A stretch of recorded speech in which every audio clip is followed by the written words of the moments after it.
Good evening. Coming up tonight. Former South Carolina Governor Nikki Haley has officially announced her 2024 presidential campaign. Plus, we break down what happened last night at the Student Government Executive Position debate. And later, Gamecock softball is starting off their season strong. But first, Nicole Smith is in the studio here with us now. Nicole, what weather can we expect to see this weekend?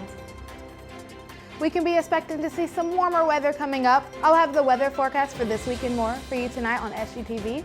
Student News at 7.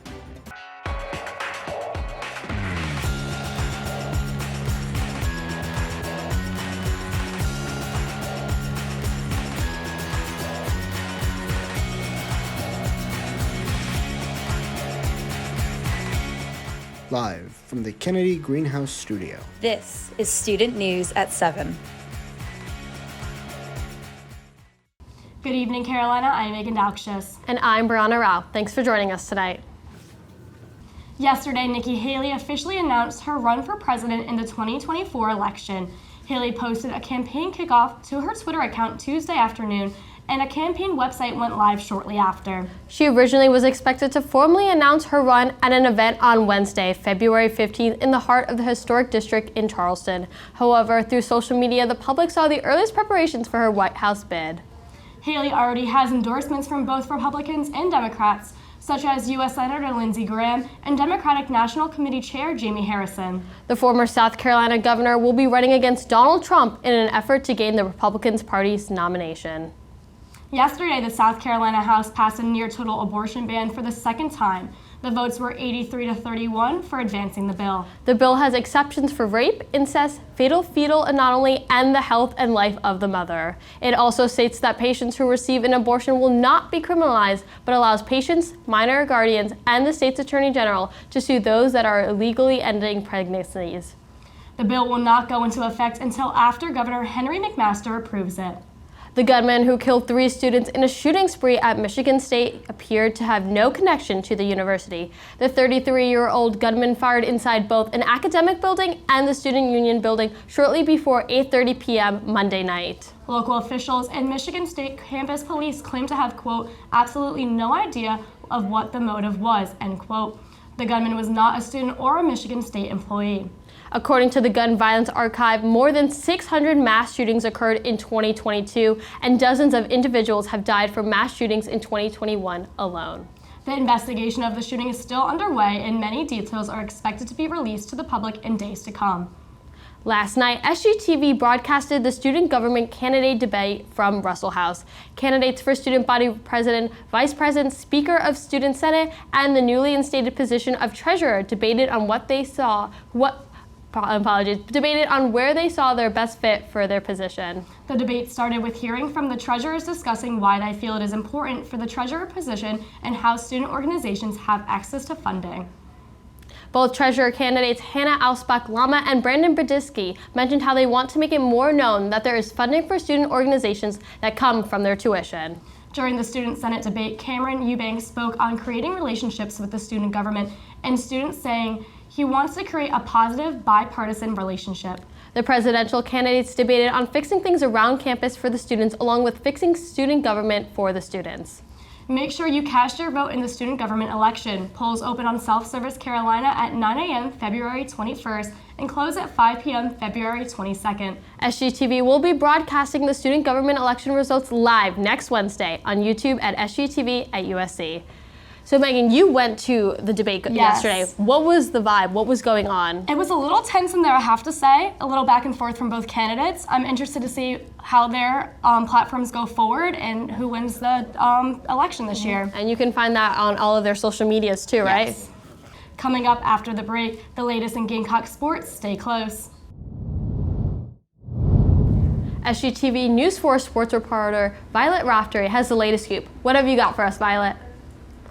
The number 1 ranked and undefeated women's basketball team is hosting Florida tonight.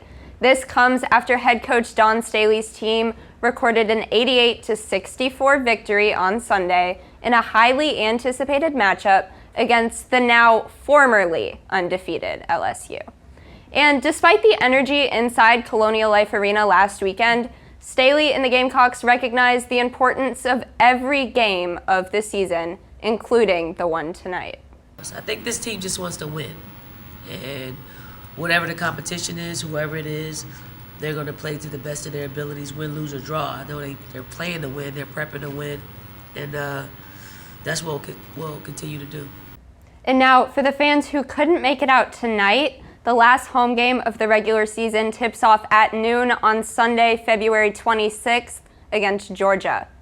Before that, the Gamecocks will head to Ole Miss this Sunday for a 4 p.m. tip-off, in Tennessee next Thursday at 7. The games will be broadcast on the SEC Network and on ESPN, respectively. Now, Gamecocks softball recorded a dominant 8-0 shutout in 6 innings last night. They hosted the College of Charleston for South Carolina's 2023 home opener. Against the Cougars, the Gamecocks tallied 8 runs on 9 hits. And while pitchers Rachel Vaughn and Bailey Beatonbaugh allowed only a combined 3 hits and 1 walk to the Cougar offense. Beatonbaugh also recorded 8 strikeouts in her 4 innings pitched. And infielders Jordan Fabian and Riley Blampede managed 1 stolen base apiece. Assistant coach and acting head coach Josh Bloomer emphasized that aggressive approach. We want to be aggressive. We just want it to be kind of the mindset of how we're going to play the game. We're going to try to take the extra 60 feet when we can. Just kind of an approach of how we're going to do it. We're going to try to steal bases, and we had told them before the game, we're going to run, and if they throw us out, we're going to keep running. And so, just to try to put pressure on the other team. And if they make the play, tip your hat to them. But we're going to try to take every base we can. And starting this evening, the team is hosting a 5-game Carolina Classic tournament at Beckham Field. The Gamecocks toss the first pitch of that event against ETSU at 5:30 p.m. today. Tomorrow they'll take on Delaware at 3 p.m. On Saturday they'll host George Washington at 3 p.m. as well. And then they'll play 2 games on Sunday, facing Western Kentucky at 3 p.m. and Campbell at 5:30. Now, from Beckham Field to Founders Park, the 2023 baseball season will be in full swing for the Gamecocks starting tomorrow. They open the season hosting UMass Lowell for a 3-game series. Tomorrow's game is at 4 p.m., Saturdays is at 2 p.m., and Sundays is at 1:30 p.m. For News 4 Sports, I'm Violet Raftery. Thanks, Violet. Coming up after the break, News 4 entertainment reporter Brianna Rao will lay down the talk of the town. Stay tuned. Welcome back. Joining me now is entertainment reporter Brianna Rao to fill us in on what's happening in Columbia this weekend. What do you have for us, Brianna? USC School of Music will host an opera concert this week, sung in German with English title Die Zauberflöte, translating to The Magic Flute, follows the work of Mozart. Directed by USC Opera Studies director Ellen Schaffler, this opera moves freely between hearty comedy and noble idealism as it follows Prince Tamino's rescue attempts to save Princess Pamela. Performance begin the weekend of February 24th inside Drayton Hall Theater. The Friday and Saturday show begins at 7:30 p.m. and the Sunday show starts at 3 p.m. Tickets are $25 for adults, $20 for military and seniors and U.S. faculty and staff, and $10 for students with their school ID. To purchase tickets, call 803-777-5369. Megan, this is like the 4th time the School of Music or the School of Dance has done something within February alone. We've seen the ballet, So this is just another great opportunity to come check out, be involved in the community, see what the students are doing. I have to get myself to an opera. I've never been, and I feel like I need to take this opportunity. I think we should be going. I know those music kids are amazing, so I have to show up. Exactly. And if you enjoy getting your hands dirty at the Sustainable Carolina Garden behind Green Quad, don't miss out on another Columbia Gardener fan favorite. Next week, the Columbia Garden Club will host their annual symposium. Participants can enjoy endless garden talk, floral demonstrations, book signings, and a box lunch. The event will take place on Tuesday, February 21st around 9 a.m. at Central Energy, located at 230 Gregg Street on downtown Columbia. Registration is $85. Now, this sounds like something I'm into. My apartment is filled with plants. I get flowers every week. Flower arrangements, I would love to learn about that. I agree. I think this is another great opportunity that you're not only learning about how to arrange the flowers, but also the mechanicals behind that in terms of activization. And that's all for your entertainment news for tonight. Coming up after the break, Nicole Smith will let you know if this cold weather sticks around. We'll be right back. Welcome back, everyone. I'm Nicole Smith. Here's your look at tonight's forecast. Tonight's temperatures are at 64 degrees with those winds going 11 miles per hour south and that humidity at 74%.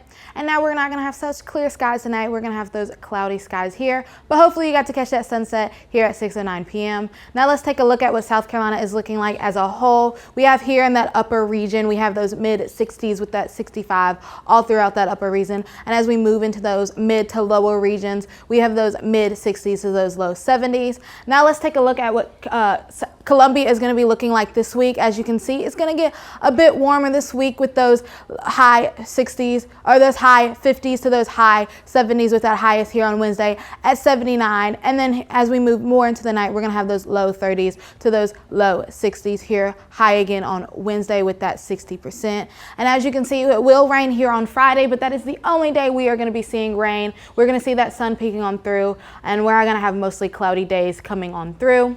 That's all I have for tonight. After the break, we'll have tonight's edition of Carolina Canines. You don't want to miss it. Stay with us. And finally, tonight's Carolina Canine features Ginger. This beautiful girl was unfortunately left at Columbia Animal Services when her dog owner was deployed. Ginger is only 3 months old and is a very sweet girl. She is house-trained and is looking for a forever family. If you're interested in adopting Ginger, she's currently up for adoption out of Columbia Animal Services. Check out their website at animalservices.columbiasc.gov. Now, this is such a sad story. It pulls at your heartstrings, but Ginger seems like the sweetest girl ever, and she needs a forever home. So hopefully someone can give her that forever home. I hope so. And that wraps up tonight's edition of Student News at 7. Be sure to follow us on Instagram, Twitter, and Facebook at SGTV at USC. To keep up with all of our content, be sure to also visit us online at sgtvonline.com. For SGTV News 4, I'm Brianna Rao. And I'm Meagan Daukshus. From all of us here at SGTV, have a great night, Carolina, and forever to thee.